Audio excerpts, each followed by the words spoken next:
Greetings, young trumpeters. My name is Mike Stewart. Today I'm going to play for you the song entitled Daisies, written by Vander Cook, in this case arranged by Forrest Buchtel. This is another one of the songs in the series that works very well for solo and ensemble contests, trumpet solo with trumpet and piano. Like most all the other ones, it has a lyrical section at the beginning followed by a couple of quicker sections, and this one also has a cadenza toward the end. We'll talk about that when we get down there.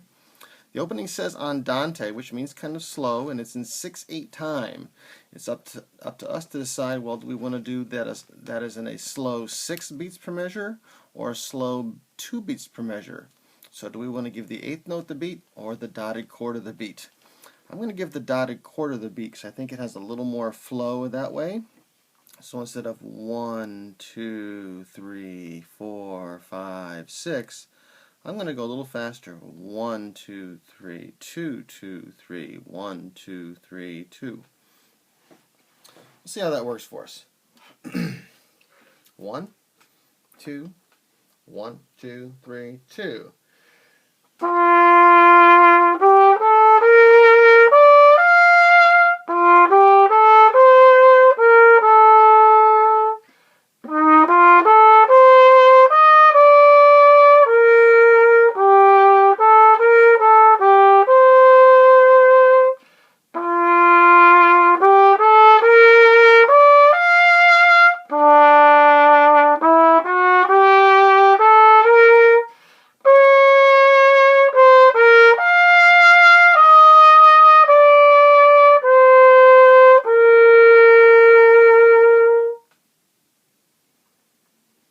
Okay, so that's the end of the first section. I tried to keep a very gentle articulation.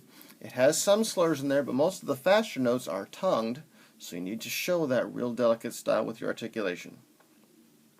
The next section, the allegretto, different way of approaching it, has a few more dynamic markings in it. Also, we want to go back to a more crisp, clear, articulated style. 1, 2, 1, 2, 1.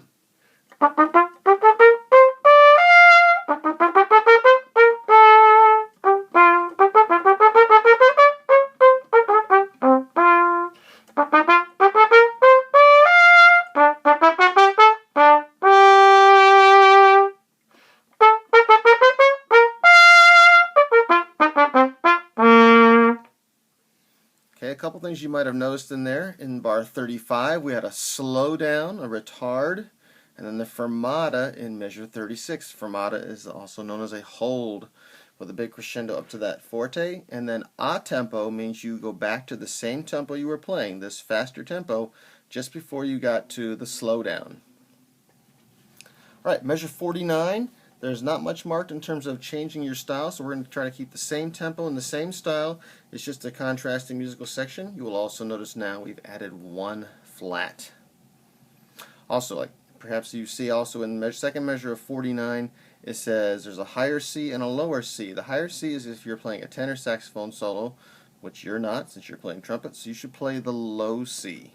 And that happens again at the end of the line, and then it happens again in the following line. So here's measure 49. 1, 2, 1.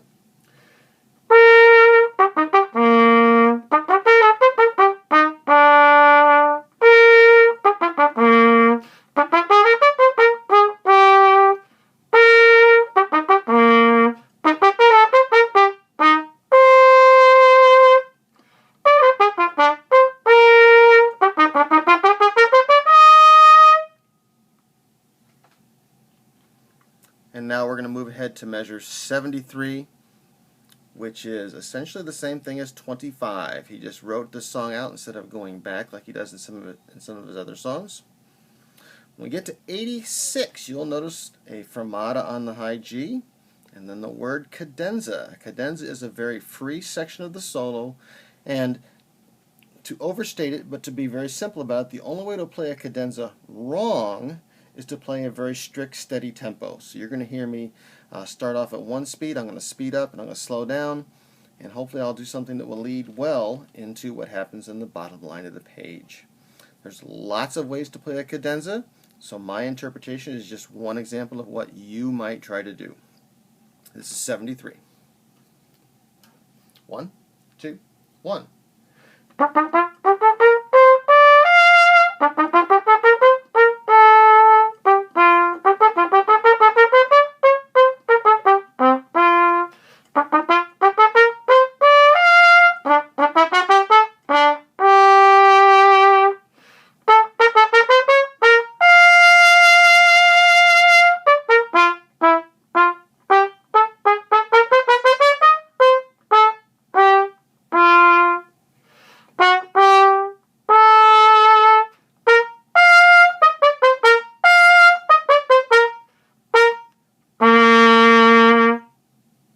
And then finally, the very last line at 87, it says vivace, which means very fast.